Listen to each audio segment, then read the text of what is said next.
رسول اللہ صلی اللہ علیہ وآلہ وسلم کی 10 عادات مبارکہ اور سائنس کی تحقیق۔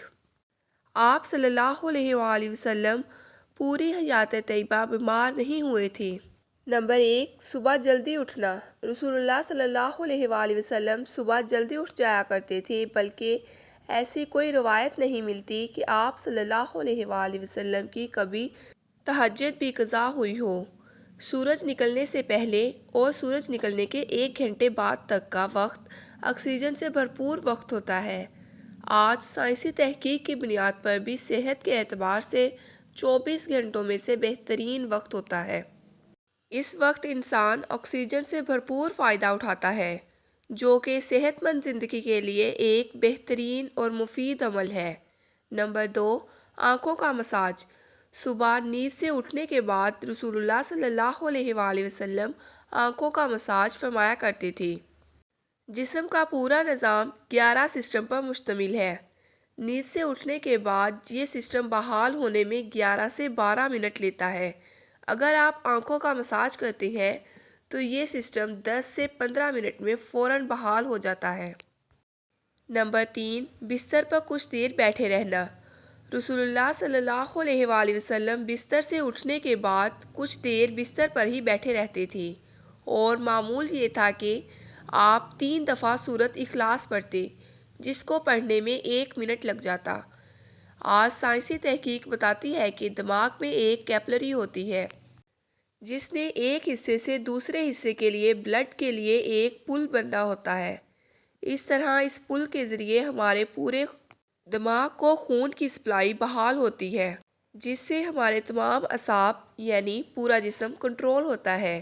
اگر کوئی شخص صبح نیند سے بیدار ہو کر اچانک چل دے جبکہ ابھی خون کی سپلائی بحال نہیں ہوئی ہوتی، تو اس شخص کو برین ہیمریج ہو سکتا ہے، یا دماغ کئی دوسرے پیچیدہ مسائل کا شکار ہو سکتا ہے، جس میں جسم کے کئی حصوں کا مفلوج ہونا شامل ہے۔ جبکہ اگر وہ صرف 1 منٹ بیٹھا رہے تاکہ اس کے جسم میں خون کی سپلائی بحال ہو سکے تو وہ بہت سے پیچیدہ مسائل سے بچ سکتا ہے۔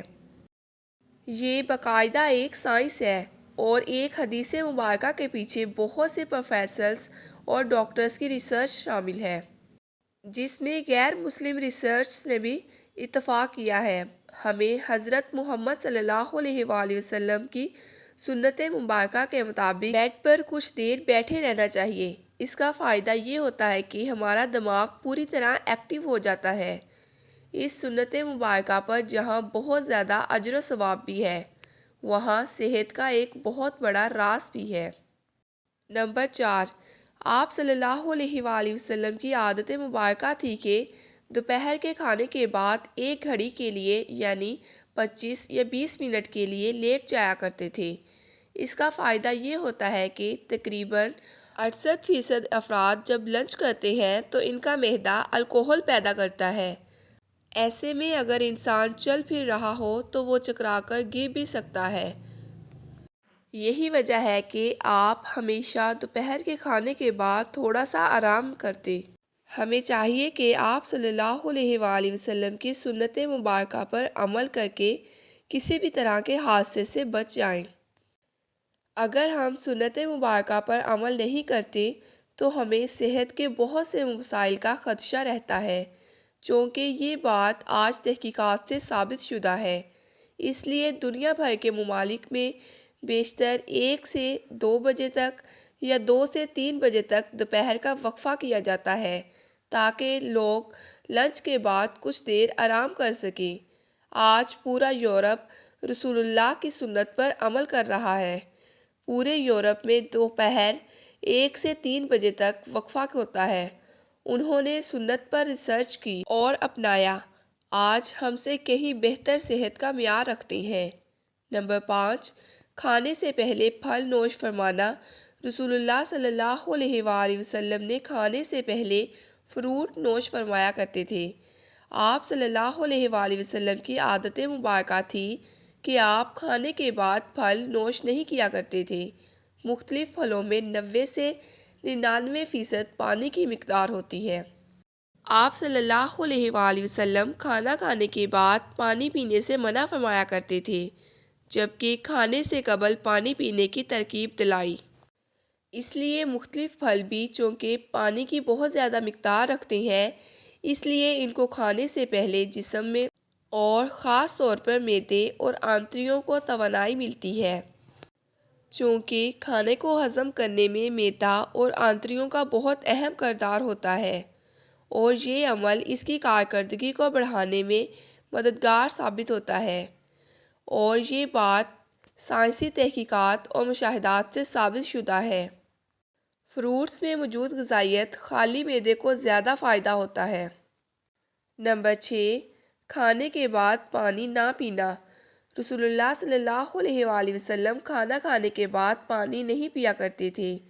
آج کی تحقیق سے یہ بات سامنے آتی ہے کہ جب ہم کھانا کھانے کے بعد پانی پیتے ہیں تو کھانے میں جس قدر بھی فیٹس ہوتے ہیں وہ کھانے سے نکل کر معدے کے اوپر والے حصے کی طرف آ جاتے ہیں اور باقی کھانا ہاضمے کے دوسری مراحل کے لیے چھوٹی آنت کی طرف چلا جاتا ہے، اور اس طرح معدے میں رہ جانے والے فیٹس اور پروٹین معدے کے لیے انتہائی نقصانات رکھتے ہیں، جبکہ ان سب کو کھانے کے ساتھ مکس ہو کر نظام کے اگلے مرحلے میں جانا تھا۔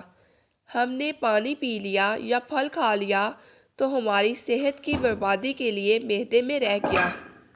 رسول اللہ صلی اللہ علیہ وآلہ وسلم کی حدیث کا مفہوم یہ ہے کہ اگر کھانا کھانے کے بعد پانی کی حاجت ہو تو محض ایک گھونٹ پانی پی لو اور اس کے بعد ایک لقمہ روٹی کا کھا لو۔ جاپانی تحقیق کے مطابق کھانے کے بعد پانی پینے سے جو فیٹس اوپر آ رہے تھے اور آپ نے ایک لقمہ کھا لیا تو وہ فیٹس کھانے کے ساتھ مکس ہو کر وہیں رک جائیں گے، وہ دوبارہ غذا کا حصہ بن جائیں گے۔ اس لیے کھانا کھانے کے بعد پانی ہرگز نہیں پینا چاہیے، جو کہ پیٹ میں نہ صرف گیسز، تیزابیت اور بدہضمی کا باعث بنتا ہے۔ نمبر 7، وضو کرنا۔ ہم دن میں 5 مرتبہ نمازوں کے لیے وضو کرتے ہیں۔ وضو کے بغیر نماز نہیں ہوتی، اور منہ، ناک، ہاتھ، بازو، سر اور پاؤں دھوئے بغیر وضو نہیں ہوتا۔ یعنی دن میں 5 مرتبہ ہم جسم کے ان تمام اعضاء کو دھوتے ہیں۔ وضو میں ہم جسم کے تمام تر ظاہری اعضاء دھوتے ہیں جن پر مٹی اور کاربن لگ جاتی ہے۔ آج سائنسی تحقیقات سے یہ بات ثابت شدہ ہے کہ جسم کے جن اعضاء پر مٹی یا کاربن لگ جائے، اگر ان کو صاف نہ کیا جائے تو وہ جسم کے اس حصے پر زیادہ تیل لگنے کی وجہ سے جسم اور اعضاء کا کنیکشن کمزور ہو جاتا ہے۔ اگر ایک شخص صبح کو ہاتھ منہ دھوتا ہے اور اس کے بعد شام کو آ کر دھوتا ہے تو اس کے اعضاء اور دماغ کا تعلق کمزور پڑ جاتا ہے۔ اسلام دن میں کم از کم 5 بار ان تمام اعضاء کی صفائی کا بندوبست کرتا ہے، اور جمعے کے روز ناخن، زیر ناف اور بغلوں کے غیر ضروری بالوں کا کاٹنا ضروری ہے۔ آپ صلی اللہ علیہ وآلہ وسلم نے نہ صرف ایسا کرنے کا حکم دیا بلکہ یہ سب آپ صلی اللہ علیہ وآلہ وسلم کی سنت مبارکہ کا حصہ بھی ہیں۔ نمبر 8، جلد سونا۔ رسول اللہ صلی اللہ علیہ وآلہ وسلم کی ایک اور عادت مبارکہ یہ تھی کہ آپ جلد سو جایا کرتے تھے۔ آپ صلی اللہ علیہ وآلہ وسلم عشاء کی نماز کے فوراً بعد سو جایا کرتے تھے، اور صبح کو جلدی اٹھنا آپ کے معمولات میں شامل تھا۔ ہماری بائیولوجیکل ریسرچ، جو کہ ہمارے پورے جسم کے نظام کو منظم کرتی ہے، جب یہ باہر اندھیرا دیکھتی ہے تو یہ آپ کے جسم کو سونے کا سگنل دیتی ہے، جسم کو تیاری کے لیے 1 سے 1.5 گھنٹے کا ٹائم دیتی ہے کہ اس وقت تک آپ نے لازمی سونا ہے۔ نوٹ کیجئے، نماز مغرب اور نماز عشاء میں تقریباً اتنا ہی دورانیہ ہوتا ہے۔ اس کا فائدہ یہ ہوتا ہے کہ آپ کے جسم کے اندر بائیولوجیکل واچ کے تحت ایک ڈاکٹر جاگ جاتا ہے جو آپ کے پورے جسم کی مینٹیننس کرتا ہے۔ اگر کہیں زخم آ گیا تو اسے ریپیئر کرے گا، اگر جگر یا کسی دوسرے اعضاء کو کوئی مشکل ہے تو اس کو کام پر لگائے گا۔ سونے کے بعد سب سے پہلے جگر پر ہی کام ہوتا ہے۔ جو جگر کے مریض ہیں ان کے لیے یہی رائے ہے کہ اپنی نیند کے نظام کو بہتر بنانے کے لیے اپنے جسم کے ڈاکٹر کو علاج کا موقع دیں۔ رات 10 بجے سے 12 بجے تک جگر اور اس کے ارد گرد کے اعضاء کی مینٹیننس ہوتی ہے، اور اس کے بعد درجہ بدرجہ پورے جسم کی مینٹیننس ہوتی ہے، اور یہ عمل روزانہ کی بنیاد پر ہوتا ہے۔ اللہ رب العزت نے آپ کے جسم میں ایک آٹومیٹک نظام رکھا ہے۔ یہ نظام تب کام کرتا ہے جب آپ جلدی سونے کی عادت کو اپناتے ہیں۔ عہد جہالت میں عربوں میں رواج تھا کہ رات کو کھانے کے بعد ان کے ہاں شعر و شاعری کی محفلیں ہوتی تھیں جو رات کے 2 بجے تک چلتی رہتی تھیں۔ ان کا ماحول رسول اللہ صلی اللہ علیہ وآلہ وسلم کا رات کو جلد سونا ان کے نزدیک ایک قابل اعتراض عمل تھا۔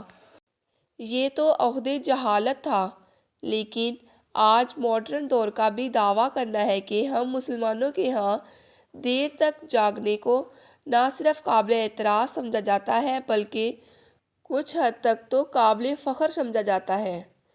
عہد جہالت میں محفلوں کی جگہ آج ماڈرن انٹرنیٹ اور سیٹلائٹ ٹیکنالوجی نے لے لی ہے۔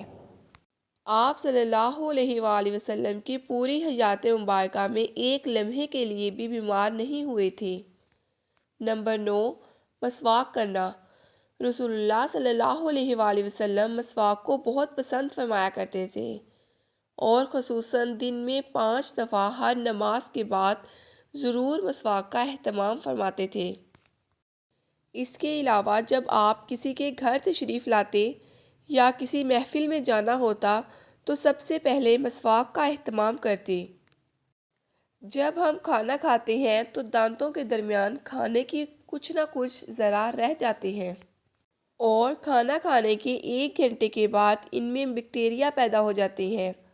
محسوس کیجیے گا کہ دانتوں میں رہ جانے والے ذرات 2 گھنٹوں پر نرم ہو جاتے ہیں، اس کی وجہ بیکٹیریا ہی ہوتے ہیں۔ نمبر 10، ہفتے میں 2 روزے رکھنا۔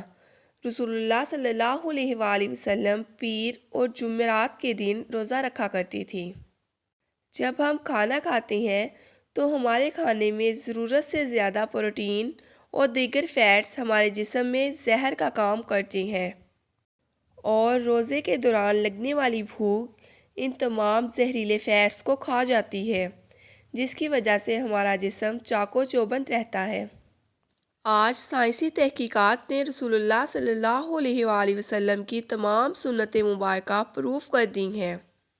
اللہ تعالیٰ سے دعا ہے کہ اللہ تعالیٰ ہمیں سنت مبارکہ پر عمل کرنے کی توفیق دے۔